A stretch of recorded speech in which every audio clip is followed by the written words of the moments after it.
সবাই চিৎকার করলে, আমি বেশি জোরে কথা বললে মানুষ বলবে যে সাংবাদিক ফেস করছি না, ঝগড়া করছে। আমার সাথে দুজন সুদর্শন নায়ক কাজ করছেন। অলরেডি যে নায়ক আপনাদের কাছে পরীক্ষিত। আমাদেরকে নিয়ে অবশ্যই বুলিং করবেন, কিন্তু সেটা যেন পজিটিভ বুলিং হয়। আদর আজাদ এবং অপু বিশ্বাস, দুজনের নামও সরিয়ে দিয়ে শুরু। উপস্থিত সাংবাদিক ভাই বোনেরা যারা আছেন, আপনাদের মূল্যবান সময় দিয়ে আমাদের এই সুন্দর একটি অনুষ্ঠান, বাংলা চলচ্চিত্রের সব থেকে উচ্চতম অনুষ্ঠান, যেখানে আমি অপু বিশ্বাস সহকারে, এখানে আদর আজাদ এবং হুজুর সেন এবং বন্ধন বিশ্বাস, আমরা নিজেদেরকে এই প্রোগ্রামে উপস্থিত হতে গর্ববোধ করি। কারণ আমরা যেহেতু চলচ্চিত্রের অভিনেতা অভিনেত্রী, আমরা চলচ্চিত্রের কর্মী। তো সেই রকম একটি প্রোগ্রামে আপনাদেরকে পেয়ে আমি আন্তরিকভাবে শুভেচ্ছা, এবং উপস্থিত যারা বয়োজ্যেষ্ঠ আছেন তাদের সকলকে আসসালামু আলাইকুম। সত্যিই ভালো লাগছে আজকে সাংবাদিকদেরকে ফেস করছি অন্যরকম একটা ভালো লাগা থেকে। কারণ সবসময় এই ক্যামেরা পাই, ক্যামেরার মানুষদেরকে পাই, তারা কিন্তু জিজ্ঞেস করেন দিদি আপনি সিনেমা কবে আসবে, কোন সিনেমা করছেন।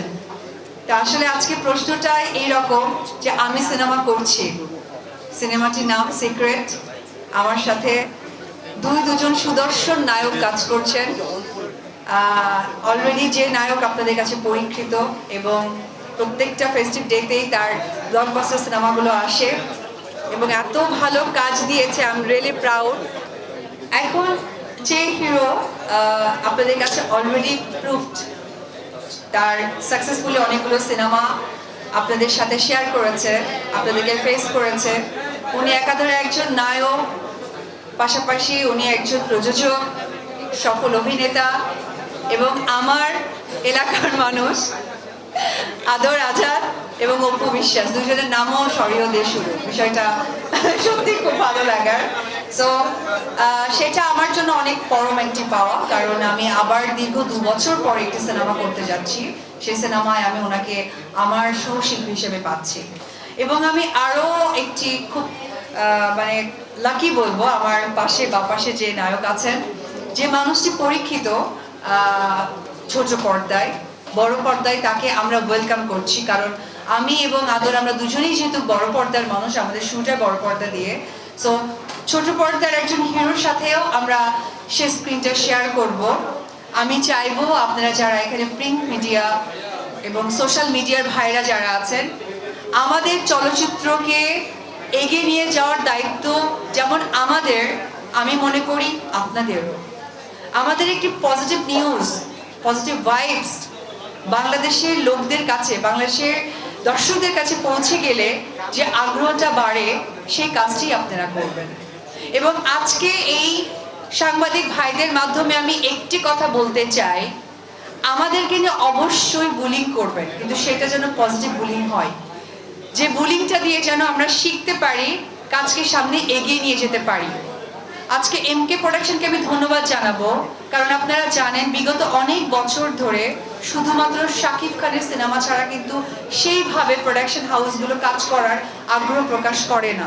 এটা কিন্তু চলচ্চিত্রের জন্য কখনোই সুসংবাদ নয়। তো সে যেহেতু চিন্তা করেছে, তাকে ইন্সপায়ার করার দায়িত্ব আমাদের প্রত্যেকটা মানুষের। আজকে এই যে ক্যামেরাগুলো আপনারা এখানে উপস্থিত হয়েছেন, এবং আপনাদের উপস্থিতি আরও ডে বাই ডে বাড়বে যখন চলচ্চিত্রের সংখ্যা বাড়বে, শিল্পী বাড়বে, কাজ বাড়বে।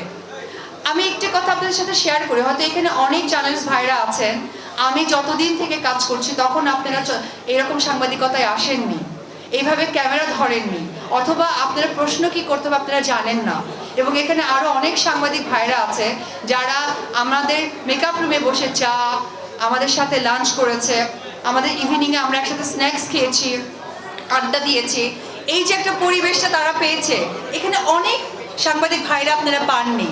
তো আমার কাছে মনে হয় যারা এই ধরনের ভালো লাগার সময়গুলো আপনারা পাননি বা শেয়ার করতে আসেননি, তাদেরকে পার্সোনালি আমি অনুরোধ করে বলবো যে চলচ্চিত্রের সুন্দর একটা সুসংবাদ যখন আপনারা সোশ্যাল মিডিয়াতে দেবেন, মানুষের কাছে একটা গুড ভাইবস তৈরি হবে, একটা প্রোডাকশন বাড়বে, প্রোডাকশন কাজের জায়গাটা বেড়ে যাবে।